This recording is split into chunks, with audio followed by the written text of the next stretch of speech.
Tonight, you'll rise from the dirt, crawl toward the palace, and still, somehow end up sealed in a tomb. If quietly narrated misery helps you drift off, give the video a like and feel free to subscribe.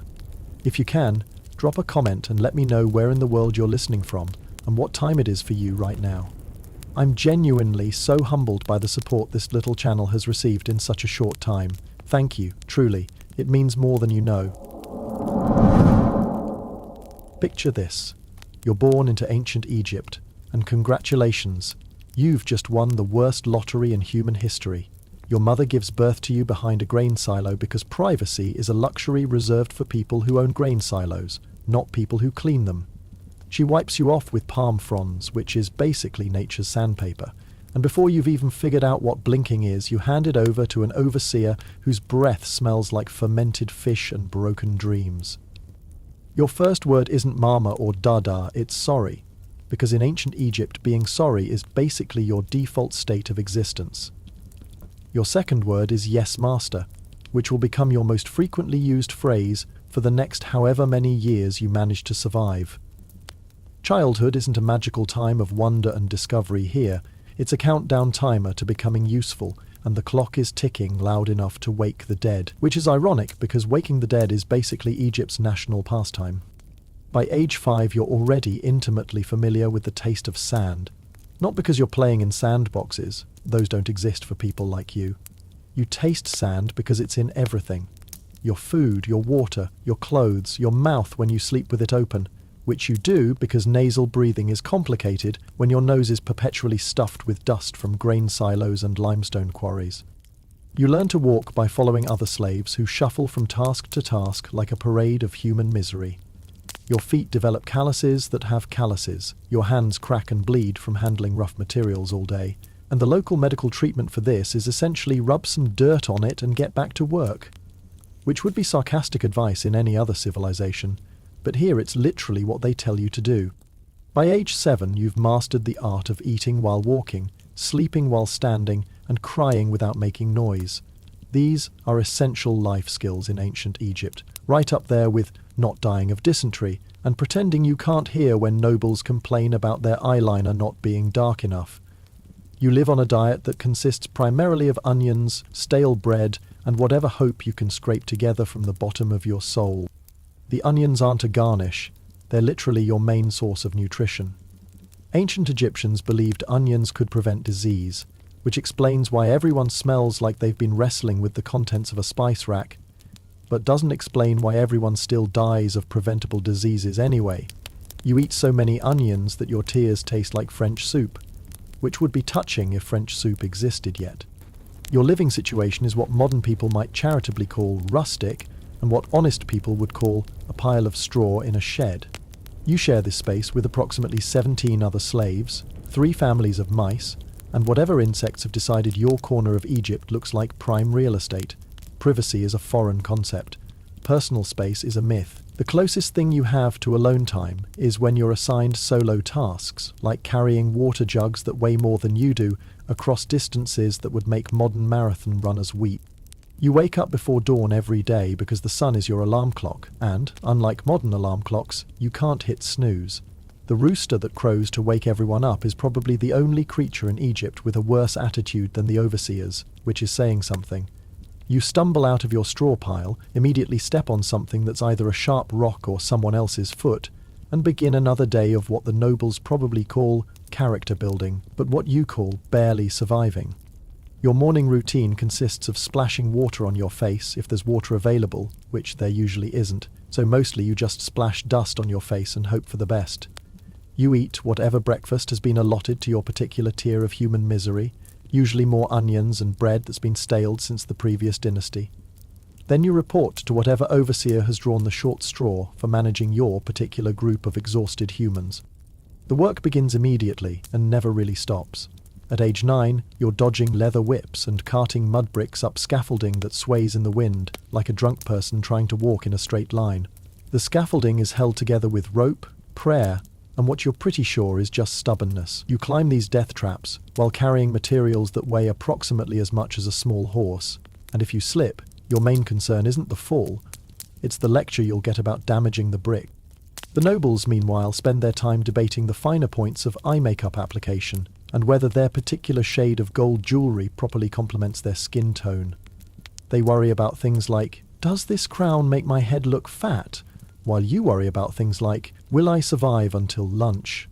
Their biggest daily struggle is deciding which precious stone matches their mood. Your biggest daily struggle is not collapsing from exhaustion before you've finished carrying enough stones to build what will eventually become someone else's eternal resting place. You smell like a combination of sweat, smoke, and foot rot, which sounds terrible but is actually an improvement over some of the other slaves, who smell like things that died and were forgotten about. Personal hygiene is a luxury you can't afford, both literally and temporally. There's no time for bathing when you're working from sunrise to sunset, and even if there were time, the water supply is reserved for more important things, like keeping the nobles' decorative pools filled and making sure their wine is properly diluted. The closest you've come to actual hygiene is not dying of infection yet, which is basically a miracle, considering your living conditions and the fact that ancient Egyptian medical knowledge consists primarily of have you tried praying about it, and maybe more onions would help. You learn to identify different types of cuts and scrapes by how much they hurt, and whether they're attracting flies. Flies, incidentally, are basically Egypt's unofficial mascot. They're everywhere, they're persistent, and they seem to genuinely enjoy making bad situations worse. By the time you're 10, you've already figured out the 3 fundamental truths of ancient Egyptian existence. Gods are decorative, bread is currency, and hope is for rich people. The gods are depicted everywhere, carved into walls, painted on pottery, sculpted into statues that cost more than you'll earn in several lifetimes. But they never seem to help with practical problems like, how do I not starve today? Or, why does everything hurt all the time? Bread is literally used as payment, which makes sense because everyone needs to eat, but also means your salary can go mouldy. Nothing quite captures the desperation of ancient Egyptian economics like receiving your weekly wages and immediately having to worry about them developing fungus before you can consume them. It's like getting paid in bananas, except bananas don't exist in ancient Egypt, so you don't even have that frame of reference for how ridiculous your situation is. Hope, you've observed, seems to be exclusively available to people who can afford to commission their own tomb paintings. Rich people hope for eternal life, perfect weather, and successful harvests. You hope for things like, maybe today no one will hit me with a stick, and perhaps this water won't give me dysentery. Your aspirations have been calibrated to match your circumstances, which is probably healthy psychologically but depressing in every other possible way. Welcome to Egypt, where the sun is always shining, the work never stops, and your life expectancy is roughly equivalent to that of a houseplant in a drought. But hey, at least you're contributing to one of history's greatest civilizations. Sure, you'll never see any of the benefits, and yes, you'll probably die young and forgotten, but somewhere in the distant future, tourists will marvel at the monuments you helped build while complaining about the heat and looking for air conditioning. Sleep tight, future archaeological footnote. Congratulations, you've been promoted. Not to anything that would make your parents proud, assuming you knew who your parents were and assuming they were still alive to have opinions about your career trajectory.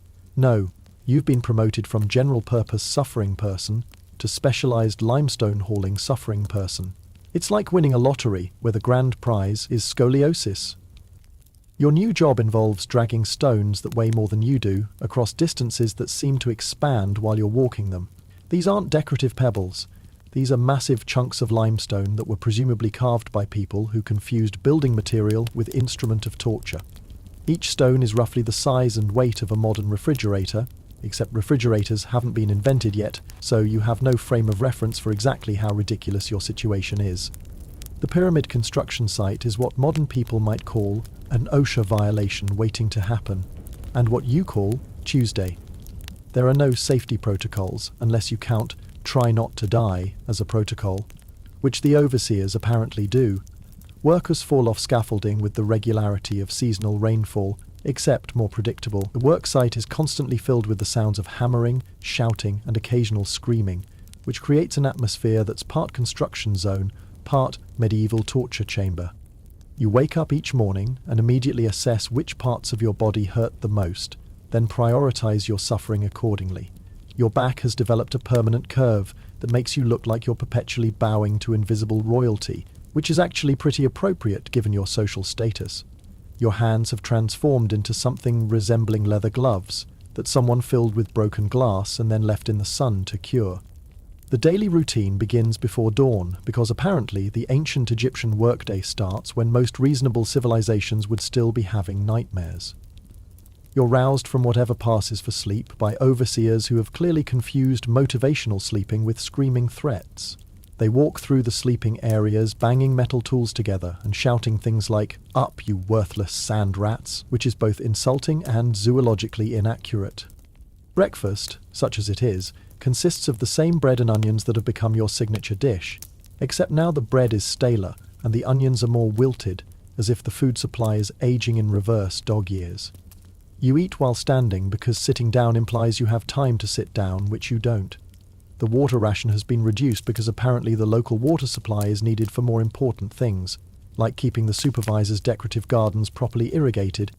Then begins the stone hauling, which is exactly as pleasant as it sounds. You're assigned to a team of other, similarly desperate individuals, and together you approach limestone blocks that seem to grow larger as you get closer to them.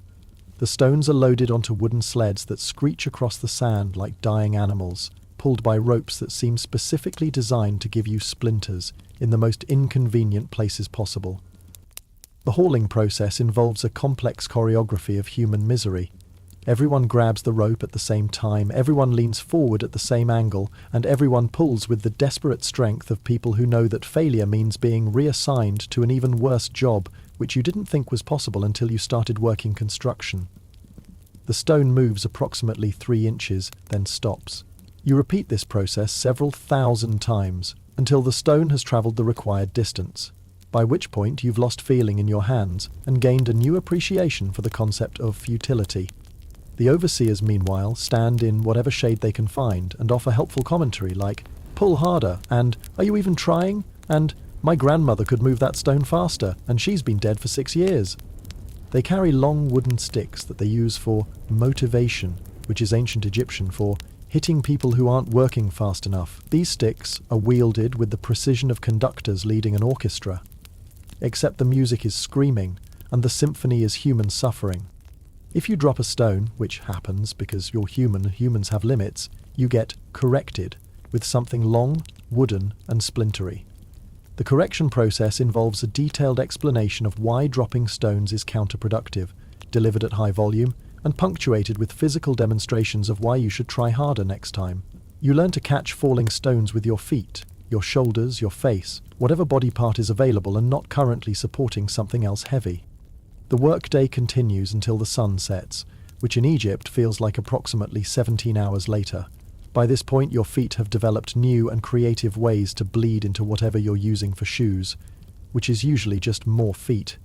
Your back doesn't just hurt, it hums like a plague hymn, creating its own soundtrack of misery that follows you wherever you go. Dinner consists of the same nutritional powerhouses that have sustained you all day, onions and bread, with the occasional olive if someone important has died and the kitchen staff is feeling generous, 2 olives if it was someone really important. You eat while lying down because standing up requires energy you no longer possess, and sleeping while eating has become a valuable time management skill. You sleep on straw that's been used by so many previous workers that it's basically become a geological formation. The straw is older than some of the monuments you're building, and significantly less comfortable. You share your sleeping space with the usual collection of insects, rodents, and other workers who snore in languages you don't recognize, but which all sound like variations on the theme of exhaustion. But then something changes. Not something good. In ancient Egypt, change is usually bad news, but something different. One day, while hauling a particularly vindictive piece of limestone, you accidentally say something sarcastic within earshot of a scribe. It's nothing profound, just a muttered comment about how the stone seems to be gaining weight as you drag it, but instead of being beaten with a stick, you hear something you haven't heard in months. Laughter. Slave with wit? This is apparently as revolutionary as discovering fire, except less useful for cooking. The scribe, who's probably never done physical labour in his life, and whose biggest daily challenge is keeping his writing instruments properly sharpened, finds your misery amusing in a way that's somehow different from the usual look at the suffering peasants' entertainment that nobles enjoy. Suddenly, you're reassigned to the temple kitchens, which is like being promoted from the 7th circle of hell to the 6th circle of hell. Technically an improvement, but still objectively terrible. Your new job involves preparing food for people who actually matter, cleaning cooking implements with water that's occasionally clean, and trying not to think too hard about what some of the more mysterious ingredients actually are. The temple kitchens are an improvement in the sense that you're now working indoors, which means marginally less sun exposure and slightly fewer opportunities to be trampled by livestock. You're still overworked, still underfed, and still operating on approximately 3 hours of sleep per night, but now the rats are better fed, which seems like progress even though it probably is. You've climbed the social ladder of Egyptian servitude, which is to say you've reached rung 2 of an infinitely vertical pit.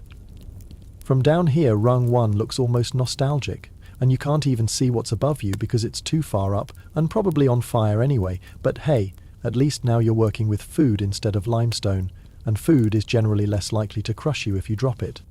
Sleep tight, kitchen rat. The pharaoh dies. Not your pharaoh. You don't actually have a pharaoh in any meaningful sense, since your relationship with royalty consists primarily of hoping they don't notice you exist. No, this is someone else's pharaoh.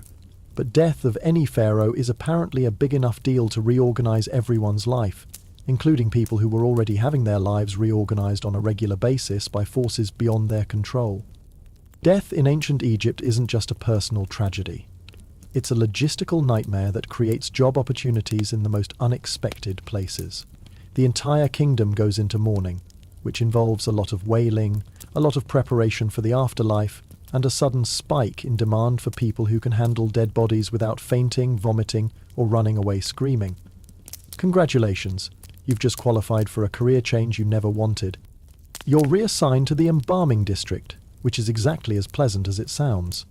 Your new workplace is a complex of buildings that smell like a combination of death, preservatives, and whatever spices people think make death smell better, but actually just make it smell like spiced death. The architecture is designed for efficient corpse processing, which means lots of stone tables, drainage systems, and strategic ventilation that doesn't quite work as well as the architects probably hoped. Your job description is delightfully vague. Assist with the preparation of the deceased for their eternal journey. In practice, this means you clean tools that have been used for purposes you try not to think about. You mop up bodily fluids that you definitely try not to think about. And you try not to pass out when someone drops an organ that was recently inside a person who was recently alive. The tools of the embalming trade are sophisticated and terrifying. There are hooks for removing brains through nasal passages, knives for making incisions in places that shouldn't have incisions, and jars for storing body parts in organized collections that look like the world's most disturbing filing system. You learn to clean these instruments without asking too many questions about their specific functions, because the answers would probably give you nightmares, and you're already having enough nightmares about limestone blocks. The embalming process itself is a complex ritual that combines religious ceremony with what modern people would recognize as very early medical procedure, except without any of the medical knowledge that makes medical procedures sensible. Bodies are washed, dried, treated with various substances that may or may not actually preserve anything, and wrapped in enough linen to supply a small textile factory. You learn to identify different stages of decomposition by smell alone, which is a skill that will never appear on any resume but which becomes surprisingly useful in your daily work routine. Fresh corpses smell different from day-old corpses, which smell different from week-old corpses, and so on through a spectrum of olfactory experiences that you never wanted to have, but now can't avoid having. The social hierarchy of death is fascinating and depressing. Rich people get elaborate preservation treatments involving expensive oils, custom-fitted sarcophagi, and burial goods that cost more than entire villages see in a year. Poor people get basic preservation and burial in communal graves that are basically ancient Egypt's version of a budget funeral plan. Your job is to assist with all social levels of death, which means you see exactly how much inequality extends into the afterlife. The religious aspects of embalming are complex and numerous.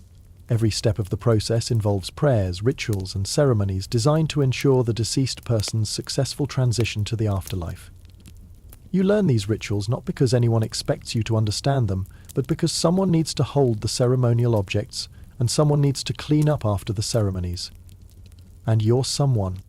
But then something unexpected happens. You meet someone who's alive, which is refreshing in your current work environment. He's a boy with a limp and a name that sounds too royal for his frail little body. Tutankhamun. He's visiting the embalming district for reasons that probably involve learning about death before he's old enough to worry about his own mortality, which is ironically appropriate. He watches you sweep, which is not normally an activity that attracts royal attention. You're cleaning around a particularly aromatic corpse when you make a joke about the smell. Nothing elaborate, just a muttered comment about how this particular deceased person clearly didn't eat enough onions in life. It's the kind of joke that would normally get you beaten with sticks, but instead, the boy laughs. And just like that, you're promoted again, not to anything that makes sense. You're now a palace errand boy, which is somehow different from being a temple kitchen assistant, though the distinction isn't entirely clear to you. Your new job involves silence, subservience, and not making eye contact with the gods' representatives unless they sneeze, at which point you're expected to say bless you without actually making eye contact, which is a surprisingly difficult social skill to master. The palace is a different world entirely. Instead of limestone and dead bodies, you're surrounded by gold leaf, precious stones, and living people who smell like expensive oils instead of decomposition. The floors are made of materials that don't hurt your feet. The walls are decorated with art instead of tool storage, and the food is prepared by people who know what spices are besides onions.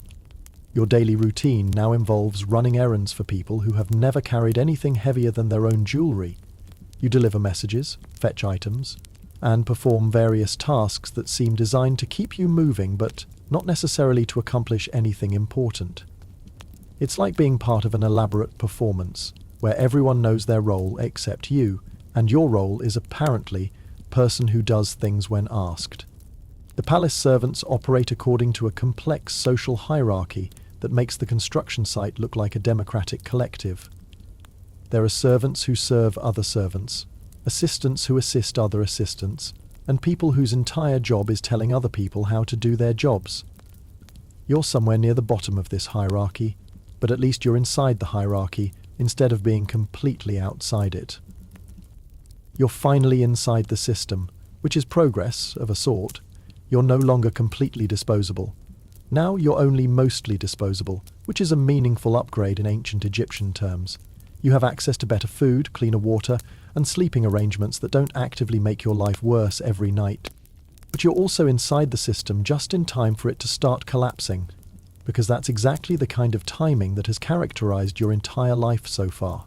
Political tensions are rising, religious changes are creating uncertainty, and there are whispers about succession issues that make everyone nervous. The palace, which seemed like stability compared to your previous work environments, is starting to feel like the eye of a storm that's still gathering strength. Sleep tight, palace furniture. Tutankhamun grows up fast, but not in the fun way that involves getting taller and stronger. He grows up in the way that involves everyone constantly whispering about whether he'll survive to his next birthday, which creates a certain urgency around all his daily activities. Meanwhile, you shadow him like a particularly dusty ghost, which is your actual job description. Follow the boy king around and try to prevent him from dying accidentally. Your role has evolved from person who does things when asked to person who does things before being asked, which requires developing supernatural intuition about what a teenage pharaoh might need at any given moment. This includes anticipating his need for water, food, clean clothes, writing materials, entertainment, medical attention, and protection from various palace hazards that include both political intrigue and actual physical dangers like stairs that are more treacherous than they appear. The palace is full of stairs, and every single one of them seems designed by someone who actively disliked people with feet. They're uneven, poorly lit, and placed in locations that maximize the chances of someone falling down them at the worst possible moment. You learn to navigate these stairs while carrying various objects, walking backwards, and maintaining constant vigilance for potential threats, which makes you feel like you're performing in an extremely dangerous ballet.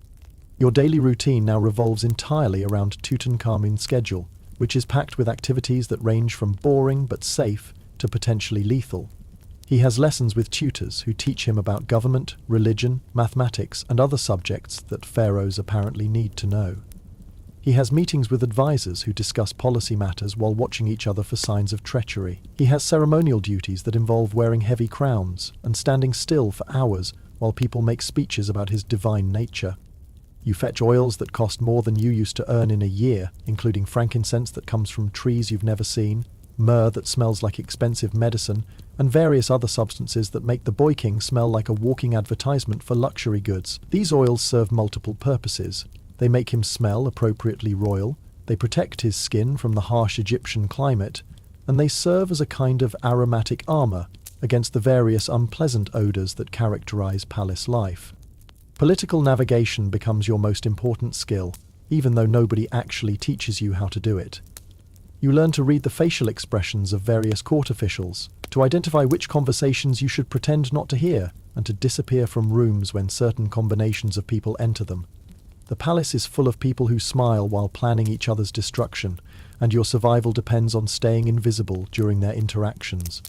You deflect blame with the precision of someone who's always been one mistake away from execution, which is exactly what you are.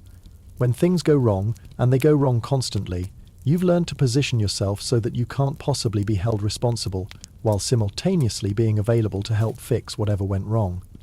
It's like being a human Switzerland, neutral, helpful, and strategically positioned to avoid being invaded by angry officials. Dodging actual accidents becomes a specialized skill set.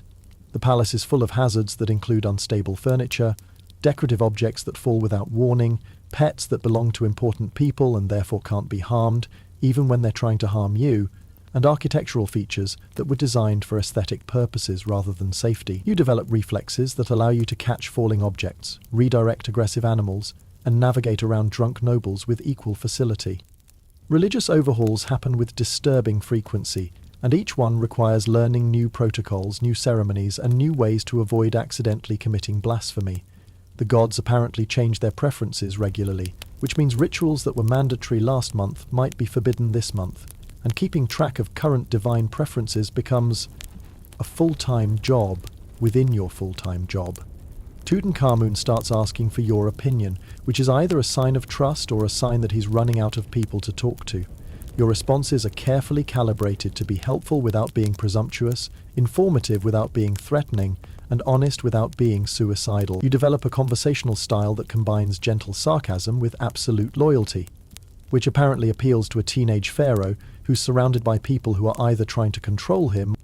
The Boy King likes your approach to conversation, probably because you're the only person in the palace who talks to him like he's a human being rather than a divine symbol or a political asset.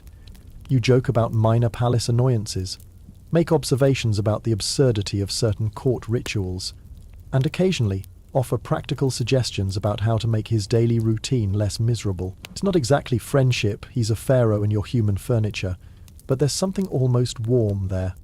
Together, you survive bureaucracy that makes construction work look like a relaxing vacation. The palace administrative system involves multiple layers of officials who all need to approve everything, but none of whom want to take responsibility for anything. Simple tasks like get the pharaoh a cup of water by navigating through a complex chain of command that includes supervisors, coordinators, administrators, and various other people whose job descriptions seem to involve making simple things complicated. You also survive suspicious accidents that aren't accidents at all. Stairs mysteriously become slippery, food occasionally tastes strange, and various palace fixtures develop sudden structural problems that coincidentally occur when Tutankhamun is nearby. Your job includes noticing these patterns and subtly steering the Boy King away from potential dangers, without creating panic, or alerting the people who are probably causing the dangers. The palace operates on a schedule of constant low-level crisis management. Every day brings new problems that require immediate attention. Diplomatic issues with neighboring kingdoms, religious disputes between competing priest factions, economic problems that affect tax collection, and various personal dramas involving court officials who can't distinguish between their professional responsibilities and their personal grudges. But then, one morning, everything changes. Tutankhamun doesn't wake up. Or maybe he does wake up, but not well. Something is wrong in a way that can't be fixed with oils, ceremonies, or political maneuvering. The boy who laughed at your jokes, who trusted you with his safety, who treated you like a person instead of property, is now lying still, in a way that makes everyone whisper, and no one want to make eye contact. The palace goes quiet first, then loud, then terrifying. Quiet when people realize something is wrong, loud when they start trying to figure out what to do about it, and terrifying when they start making decisions about who's responsible and what needs to happen next. You've been too close to the king, too trusted, too visible. Someone decides that loyal attendance will be needed in the afterlife.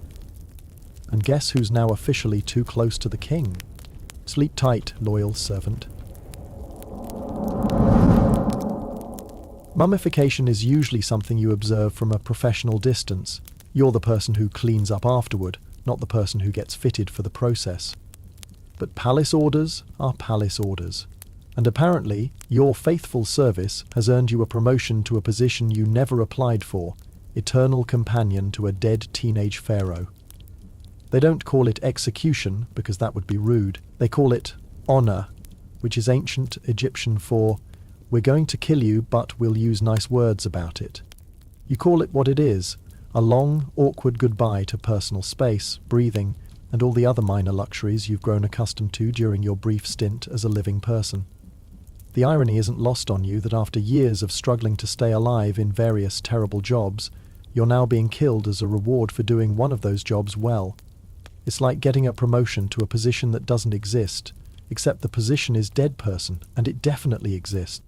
The preparation process for your eternal service is conducted with all the ceremony and attention to detail that you've come to expect from palace operations, which is to say it's elaborate, expensive, and completely focused on making other people feel better about what's happening to you. The religious officials explain that you're being given a tremendous honor, that your service will continue in the afterlife, and that you should feel grateful for the opportunity to accompany a pharaoh into eternity. You're not feeling particularly grateful, but you're also not in a position to express alternative opinions about your career trajectory. The officials conducting your preparation are the same people who used to ask you to fetch oil and organize scrolls, and now they're organizing your transition from living servant to dead servant with the same bureaucratic efficiency they brought to all their other administrative tasks. The mummification process, when you're the subject rather than the assistant, turns out to be remarkably similar to the preservation procedures you helped perform on other people, except now you're acutely aware of every step because you're experiencing it personally. The embalmers work with professional competence and religious reverence, treating your body like a sacred vessel that needs to be properly prepared for its eternal journey.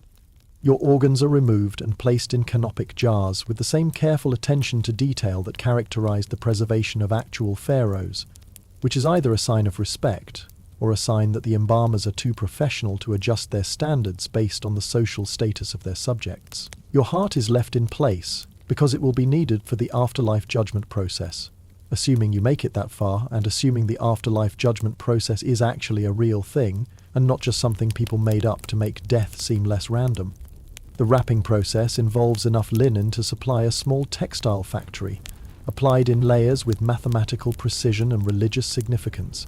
Each layer is blessed, each fold is positioned according to ritual requirements, and each step is accompanied by prayers that are supposed to ensure your successful transition to the afterlife. The embalmers work quietly and efficiently, transforming you from a person into a religious artifact, with the same matter-of-fact professionalism they bring to all their preservation work.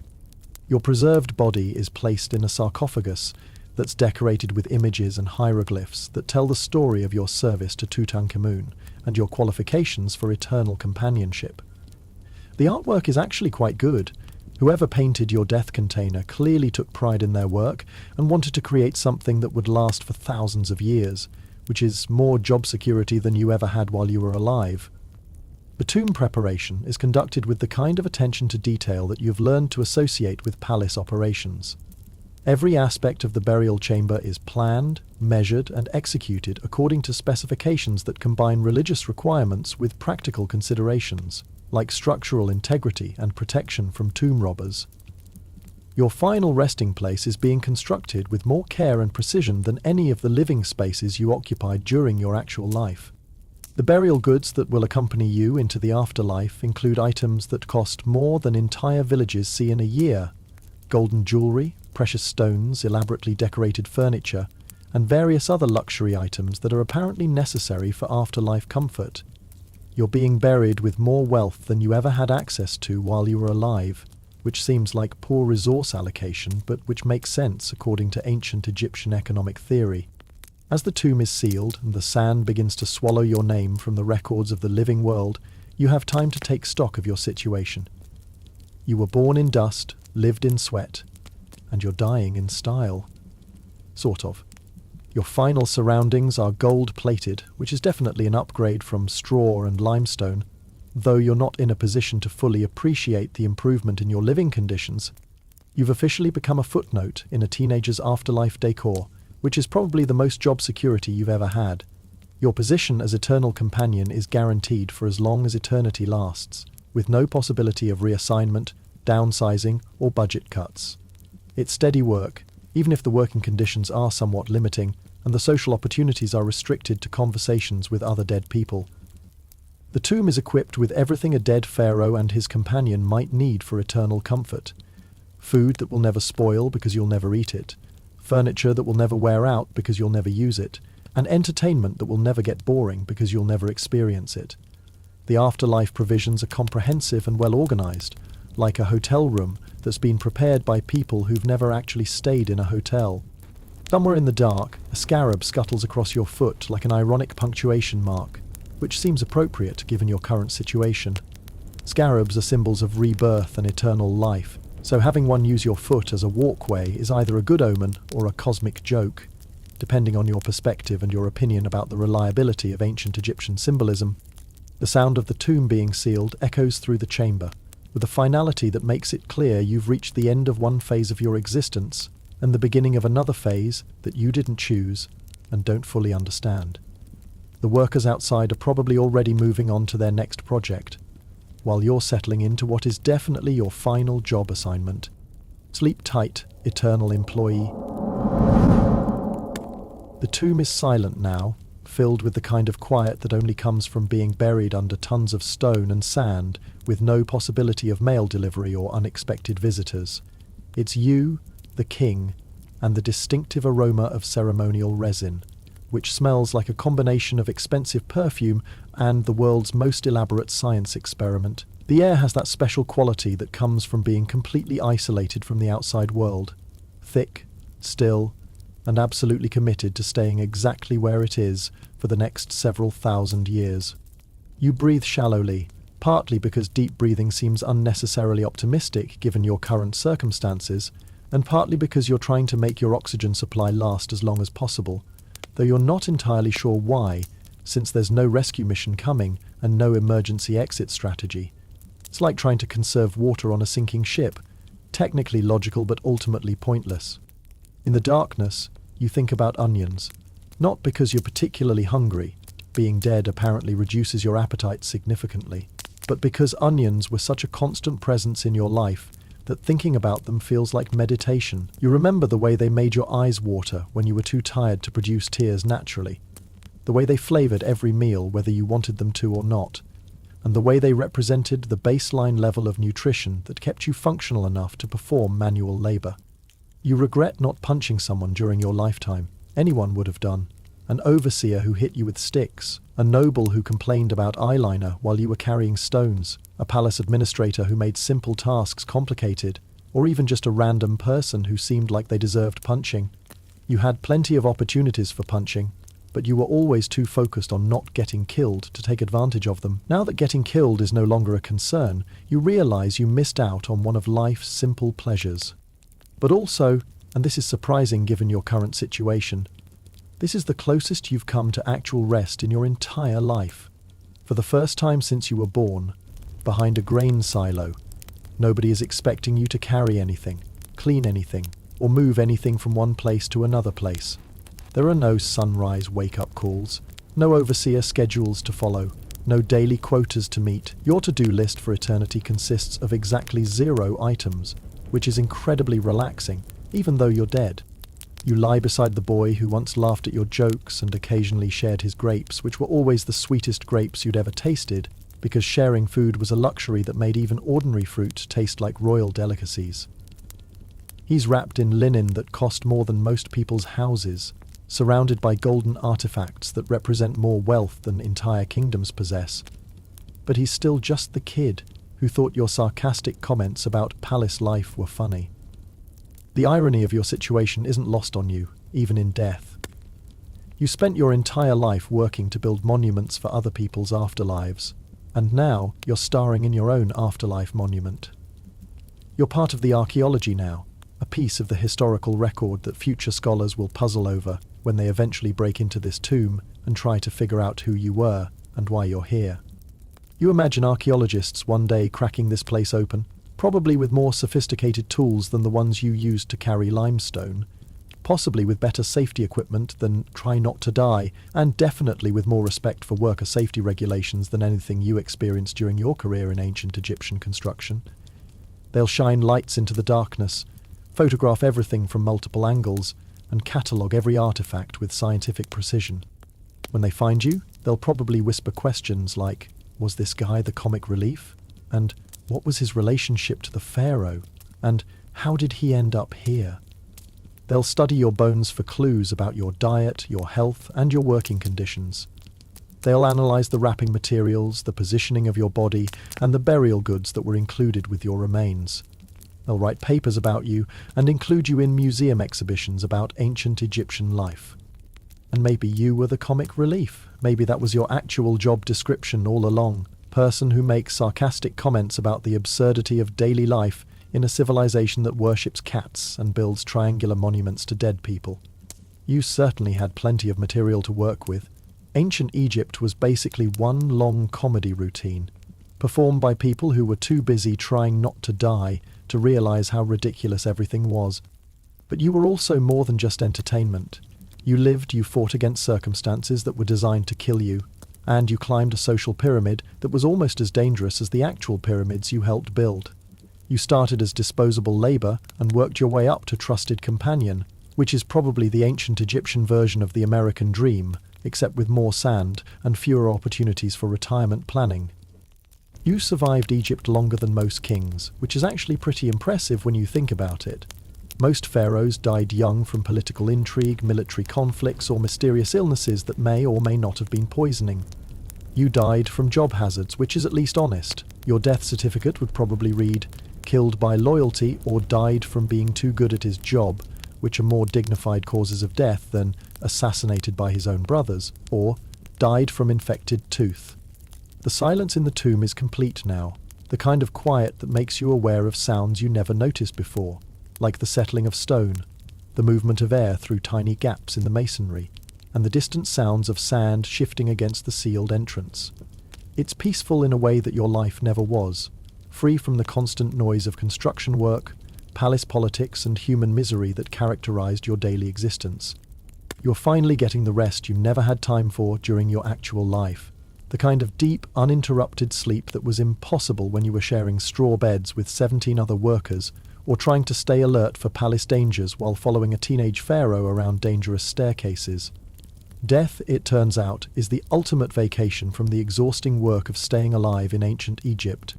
The golden treasures surrounding you gleam in whatever minimal light filters through the tomb, creating an environment that's more luxurious than anywhere you lived while you were breathing. You're surrounded by artwork, jewelry, furniture, and decorative objects that represent the highest achievements of ancient Egyptian craftsmanship. Your final accommodations are definitely an upgrade from every previous living situation you experienced. In the distance, you can almost hear the sound of future tourists complaining about the heat, while they marvel at monuments you helped build, guided by people who will explain the wonders of ancient Egyptian civilization without mentioning the working conditions that made those wonders possible. They'll take photographs of pyramids and temples, buy souvenirs from gift shops, and return home with stories about the amazing engineering achievements of people who lived thousands of years ago. But that's okay. You were never building monuments for recognition anyway. You were building them because the alternative was being beaten with sticks or reassigned to worse jobs. The fact that your work will be admired by future generations is just a bonus, like getting a good performance review for a job you never wanted, but performed well anyway.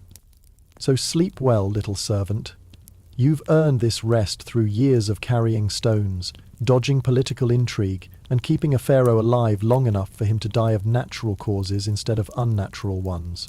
You've graduated from the brutal education system of ancient Egyptian life with honors in survival, sarcasm, and stubborn persistence. Your diploma is a golden sarcophagus, and your final grade is eternity.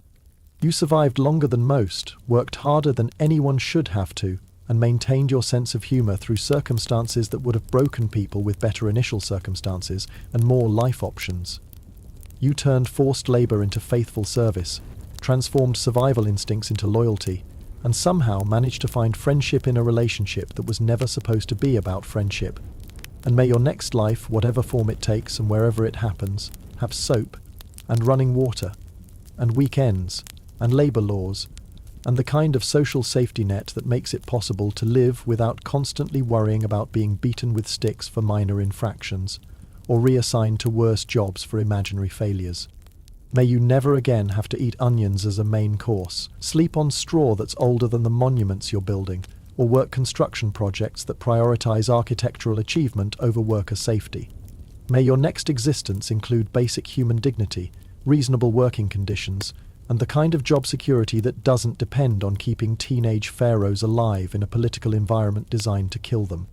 Sweet dreams from the land of eternal rest, where the workday never starts, the overseer never comes around with motivational sticks, and the only stones you'll ever have to move are the ones that keep your tomb safely sealed from tomb robbers and curious archaeologists. Good night from the afterlife, where the benefits package includes eternal rest, premium burial accommodations, and job security that lasts until the end of time. Sleep tight, tomb buddy, in your gold-plated bedroom with the pharaoh roommate who appreciates your sense of humor and the insect visitors who provide ambient entertainment. And remember, you may have died from being too loyal to a teenage king, but you lived long enough to see your jokes appreciated by royalty, which is probably the ancient Egyptian equivalent of getting your own Netflix comedy special. Rest in peace, eternal comedian. You've finally found a job with no performance reviews, no workplace hazards, and absolutely no possibility of being promoted to something worse. Thank you for listening one last time. May your sleep be deep, your dreams quiet, and your mind at peace. Good night.